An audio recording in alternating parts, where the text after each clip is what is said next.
hello, George. Or not. So the theory behind this video is that I'm going to be building, and George wants part of this, or brewing this ESB, George, and let you know how I did it and what I think of it at the end. The recipe calls to dough in at 171 and then mash at 157 for an hour. So I'm doing the brew in a bag. I'm going to keep the 157 at, according to the sous vide. I'm using the induction to heat up the water to 171. And then I'm going to dough in. There's all my grains for this recipe. Not sure how well this sous vide thing is going to work. As you can see, the sous vide says it's 156, but the infrared says it's 138. We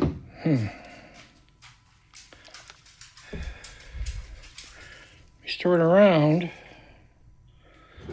and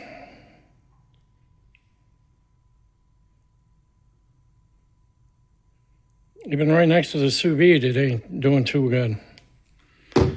Darn. So I think I'm going to have to run it with this on. Turn it on low. Come back in a few minutes and see what we got.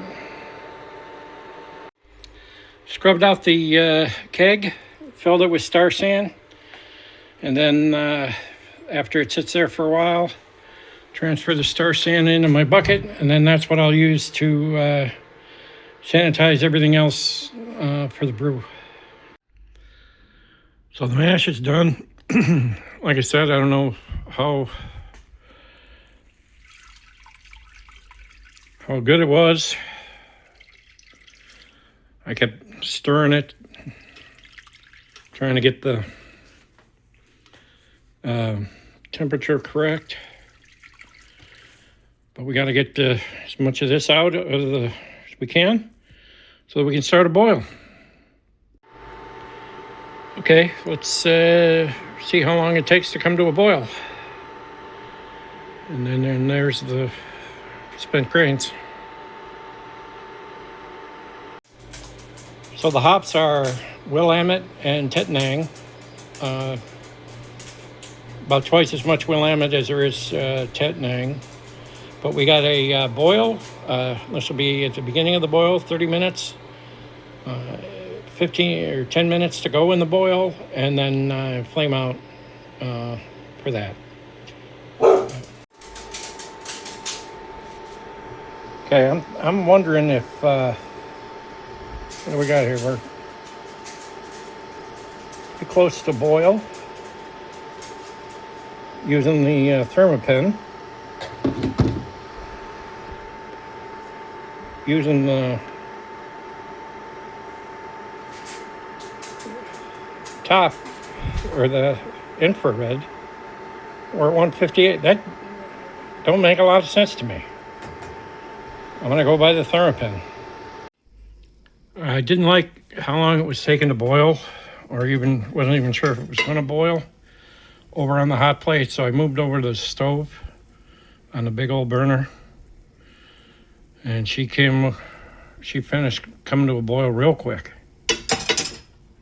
So, got the hops in there in the bag. I don't know I hope I get a decent utilization. Well,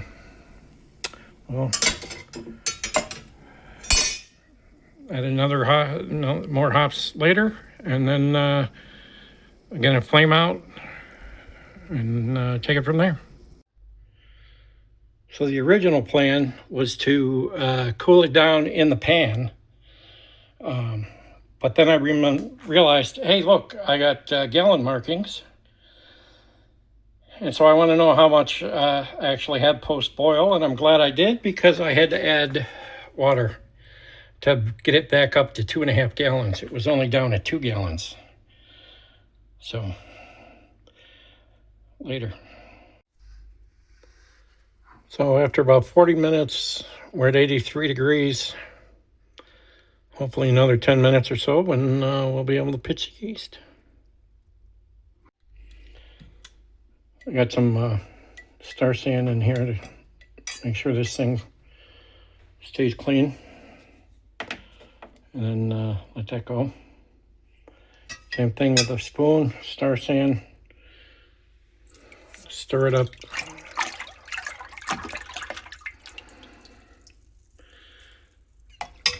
Back in the star sand. All right, it's been an hour. I'm going to call that good. I'm going to call that time to pitch. Oh, there we go. 71 degrees. Very good. Okay, so here's the gravity before. I can't read it. What the hell is it? Okay, the OG. What is it? What do you call that? 1050? Shit. I don't know. I'm going to call it a 1050. Pitched the entire thing of yeast, which is for 5 gallons, but since I've only got 2.5, I'm also going to use this anti-foaming agent to hopefully prevent some of the blow-off.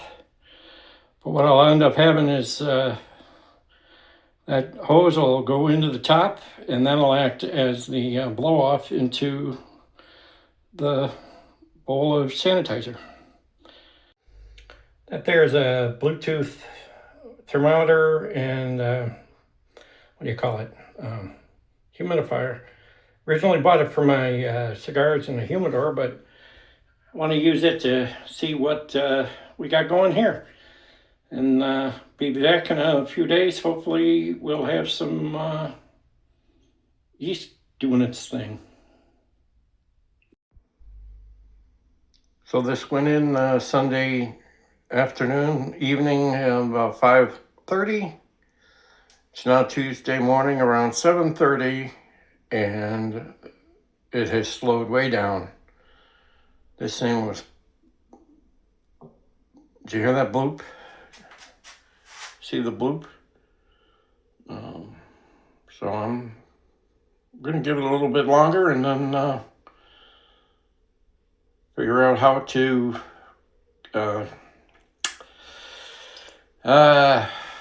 need to figure out how to get a sample out so that I could check the final gravity.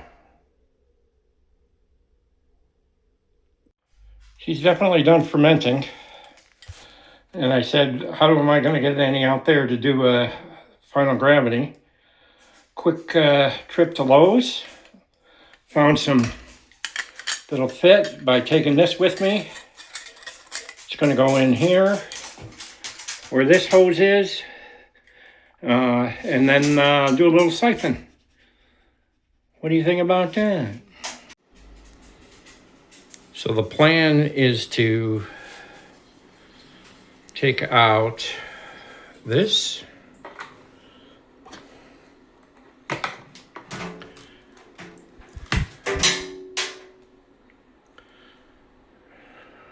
Put this in here.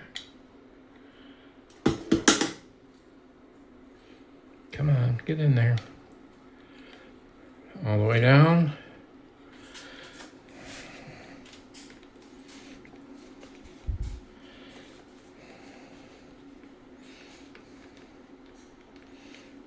It's got to be in there, in the beer right now.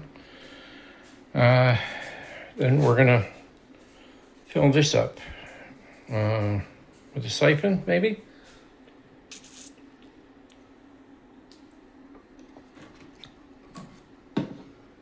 And that didn't work.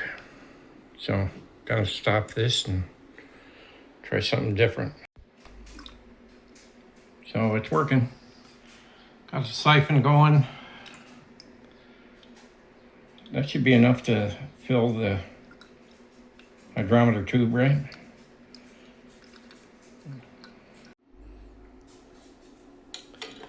Put that back on.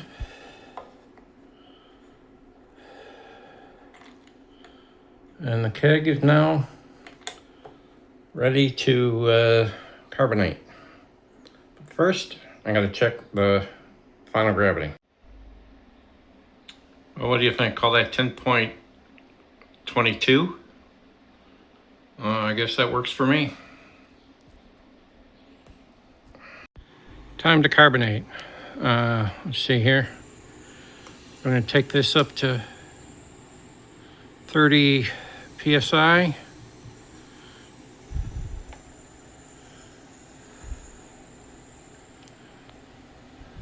And then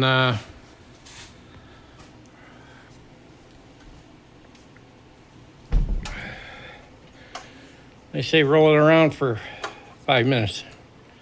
I hope the drip tube on the inside doesn't come off.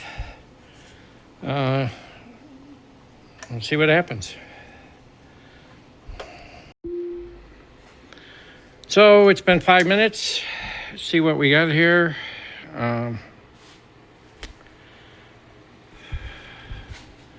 For serving pressure, we're going to go back down to 12.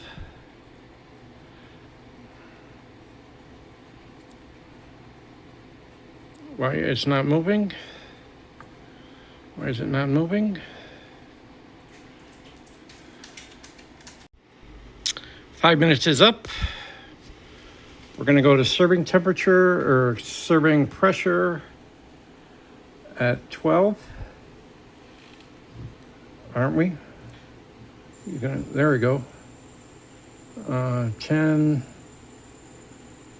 That should be 12. Close enough.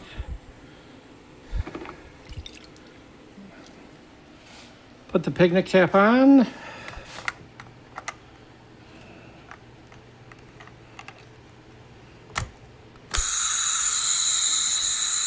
close that. Time to go in the refrigerator. I'm getting nothing out of the picnic cap, which means it's probably the what do you call it? The drip or the flow that came off. Okay, this is take 2 of finalizing this. Ran out of that CO2 was empty, so I had to get my other one. And let's see if we can get some beer out of this thing and see what it tastes like. All right.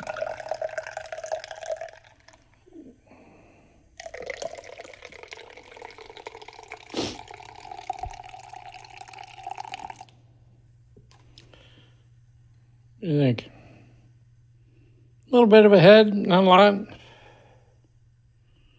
Got some carbonation in there. And take a drink.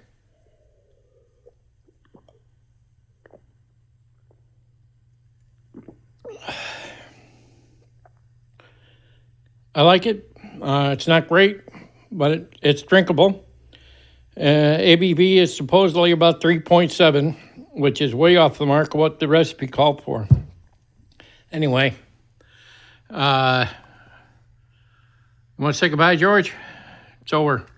We're done. He don't care.